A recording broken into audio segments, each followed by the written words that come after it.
Hello दोस्तों, study art song में आपका स्वागत है। दोस्तों, स्टडी आर्ट सॉन्ग आपको वही करवाए जो परीक्षा में हर बार आपसे पूछा जाए। दोस्तों, हम पढ़ रहे थे देवी प्रसाद राय चौधरी के बारे में। देवी प्रसाद राय चौधरी जो महत्वपूर्ण मूर्तिकार रहे थे। देवी प्रसाद राय चौधरी का जन्म 15 जून 1899 में हुआ था और इनकी मृत्यु है वो 15 अक्टूबर 1975 में हुई थी। अब बात करते हैं इनके गुरु कौन रहे थे। अवनिंदर नाथ ठाकुर इनके गुरु थे 1914 में। देवी प्रसाद राय चौधरी है वो मूर्तिकार के साथ साथ एक चित्रकार भी थे और साथ ही साहित्यकार, संगीतकार, शिकार, वह पहलवान और वंशी वादन भी करते थे। यानी इतनी सारी खूबियाँ थी इनमें। अब बात करते हैं इनका महत्वपूर्ण माध्यम क्या था। इनका महत्वपूर्ण माध्यम था कांस्य और उसके बाद में इन्होंने प्लास्टर ऑफ पेरिस में भी काम किया था और पत्थर में भी कार्य किया और मिट्टी में भी इन्होंने मूर्तियां बनाई। दोस्तों, देवी प्रसाद राय चौधरी के बारे में हमने एक भाग कंप्लीट कर लिया और उसके बारे में इनकी जो संपूर्ण जानकारी है वो आज हम इस दूसरे भाग में आपको देंगे। शैली के बारे में बात करते हैं तो ये यथार्थवादी शैली में कार्य करते थे और इनकी जो फेमस मूर्ति रही थी वो रही थी ट्राइफ ऑफ लेबर, कांस्य धातु में जिसे बनाया गया था। हिंदी में इसका अर्थ होता है श्रम की विजय। और इस मूर्ति को राष्ट्रीय आधुनिक कला संग्रहालय नई दिल्ली में सुरक्षित रखा गया है, यानी ये वहाँ पर क्या है, संग्रहित है। मैं आपको दोस्तों बता दूं, ट्रायम्फ ऑफ लेबर के नाम से इन्होंने 2 मूर्तियां बनाई थी। यानी इस विषय को लेकर इन्होंने कितने मूर्तियां बनाई, 2 मूर्तियां। ठीक है, एक तो राष्ट्रीय आधुनिक कला संग्रहालय में है और इसी ट्रायम्फ ऑफ लेबर यानी श्रम की विजय के नाम के शीर्षक से ये दूसरी जो मूर्ति है वो चेन्नई मरीना समुद्र के किनारे रखी गई है, मरीना बीच के किनारे रखी गई है और इसकी स्थापना हुई थी 1959 में चेन्नई में। और इसके बारे में एक प्रश्न भी पूछा गया था DBB में 29/9/2018 को ये परीक्षा हुई थी। उसमें पूछा गया था कि श्रम की विजय मूर्ति है वो किस कलाकार के द्वारा बनाई गई है।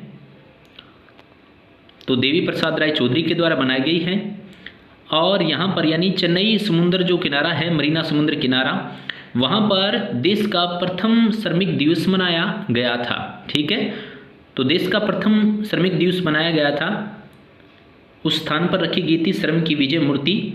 देवी प्रसाद राय चौधरी के द्वारा बनाई गई कांस्य उत्कृष्ट शिल्प है ये और इसे 1959 में बनाया गया था। ठीक है, अब देखिएगा दोस्तों, इनके जो अन्य मूर्ति शिल्प हैं वो कौन कौन से हैं। तो शहीद स्मारक कांस्य धातु में बना हुआ है, 1956 पटना में ये संग्रहित है।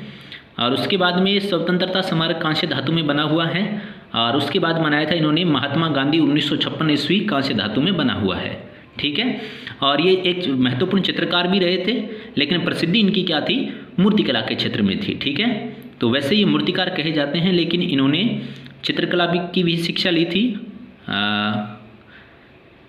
अवनिंदर नाथ ठाकुर से, जो इनके गुरु रहे थे। पर्वतीय नारियों का सुंदर अंकन इन्होंने किया था। अब इनके चित्र जो महत्वपूर्ण है वो है दुर्गा पूजा यात्रा, काफ़ी महत्वपूर्ण चित्र है, इसको नोट कर लेना। उसके बाद दूसरा इन्होंने चित्र बनाया था तिब्बत की बालिका।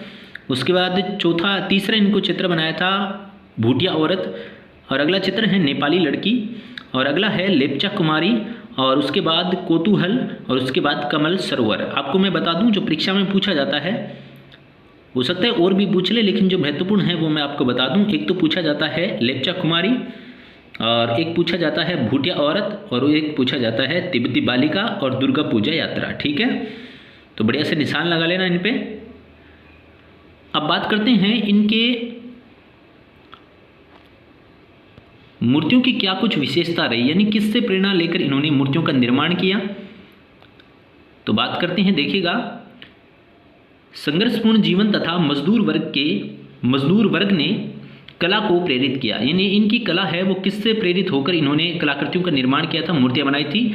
तो संघर्षपूर्ण जीवन जीने वाले यानी कठिन से कठिन कार्य करने वाले लोगों को इन्होंने अपने मूर्ति शिल्प में रखा और मजदूर वर्ग को भी इन्होंने अपने मूर्ति शिल्प में शामिल किया। यानी संघर्षपूर्ण जीवन जीने वाले व्यक्ति और मजदूर वर्ग से ये प्रभावित हुए थे और इनसे प्रेरित होकर क्या है, मूर्तियों का निर्माण किया। एक विशेष बात है, आम आदमी को ही अपनी रचना केंद्र में रखा। ठीक है, इसको नोट कर लेना, आम आदमी को ही वो अपने मूर्ति शिल्प में रखते थे, यानी किसी विशेष नहीं, आम खास आदमी जो हैं उनको ही रखा था इन्होंने। अपनी मूर्तियों में आधुनिकता व परंपरागतता, यानी परंपरा से चली आ रही का सम्मिश्रण प्रभाव इन्होंने दिखाया है। फ्रांसीसी मूर्तिकार रोडिन बोर्डेल से प्रभावित थे और इनसे प्रभावित होकर इन्होंने मिट्टी प्लास्टर में मूर्तियां बनाने लगे।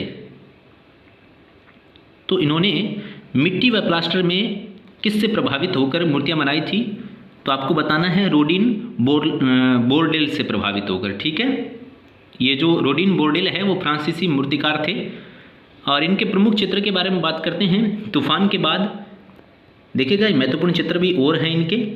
तूफान के बाद जल रंग में बनाया गया है। निर्माण इन्होंने तेल रंग में बनाया। महल की गुड़िया जल रंग में बनाया। स्नान के घाट इन्होंने जल रंग में बनाया। पुल इन्होंने पेस्टल रंग में बनाया। खतरनाक रास्ते या रास्तों पेस्टल कलर में इन्होंने बनाया। तो ये भी आप बढ़िया से नोट कर लेना, इनको भी याद रखना, ये भी पूछे जाते हैं। उसके बाद देखिएगा, प्रारंभिक शिक्षा इन्होंने अवनींद्रनाथ टैगोर से ली और उसके बाद दूसरा प्रारंभिक शिक्षा में जो कलाकार है वो है सिग्नोर बोयस। ठीक है, तो वैसे अवनींद्रनाथ टैगोर महत्वपूर्ण हो जाएंगे। उसके बाद देखिएगा, संघर्षपूर्ण जीवन तथा मजदूर वर्ग ने अपनी कला को प्रेरित किया। मजदूर वर्ग से संबंधित उन्होंने जो एक श्रेष्ठ उदाहरण है उनका, वो है मूर्ति शिल्प में श्रम की विजय, जो कांसे में बनी हुई है, स्थान मेरीना समुद्र किनारा चेन्नई। ठीक है, तो ये बढ़िया से नोट कर लीजिएगा। आगे देखिएगा, मूर्ति में मांसपेशियों पर विशेष ध्यान दिया। यानी ऐसा कौन सा कलाकार है जिन्होंने अपने मूर्ति निर्माण में मूर्तियों के मांसपेशियों पर सर्वाधिक ध्यान दिया।